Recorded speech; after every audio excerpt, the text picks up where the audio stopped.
Jadi 5 tahun yang lalu ketika gue umur 35 tahun atau 36, ulang tahun gue yang ke 35 ya, Viola kasih gue surprise.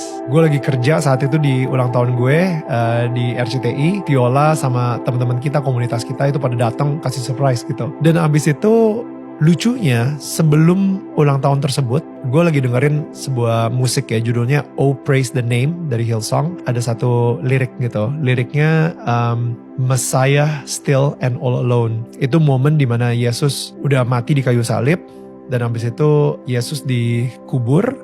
Dan pas dia dikubur di Joseph's tomb ya, dia dikubur di situ, dan di situ liriknya Sang Mesias hening dan sendirian di situ. Ditutup dengan batu soalnya kan, batu yang sangat besar. Abis itu tiba-tiba gue mikir gitu, ada satu momen dong harusnya kalau misalnya Yesus bangkit lagi dari kematian, pasti ada satu momen ketika dia kebuka matanya dan bangun dalam keheningan, dalam kegelapan. Mungkin dia duduk gitu ya, gue juga gak tahu deh, mungkin dia duduk gitu, nungguin kapan malaikat bakal ngegelindingin si batu tersebut untuk dia bangkit kembali gitu kan. Dan gue nanya gitu, gue doa sama Tuhan gitu, gue bilang ketika Yesus buka mata, habis itu duduk hening sejenak, Yesus mikirin apa sih? Penasaran aja gitu, kira-kira dia mikirin apa ya? Dan tiba-tiba di hati gue suara yang sama yang gue dengar itu, Yesus bilang, aku mikirin kamu Daniel. Aku mikirin kamu karena aku udah berhasil mendapatkan jiwa kamu lagi.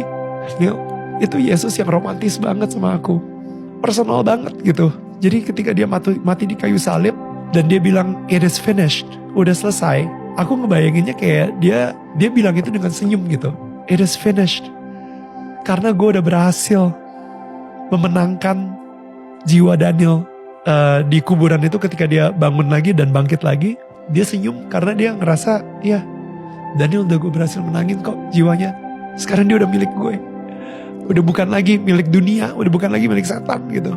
Selama dia dicambuk, selama dia disiksa, selama dia diludahin, selama dia ditelanjangin, selama dia dipaku di kayu salib, dia mikirin gue, dia mikirin Daniel gitu.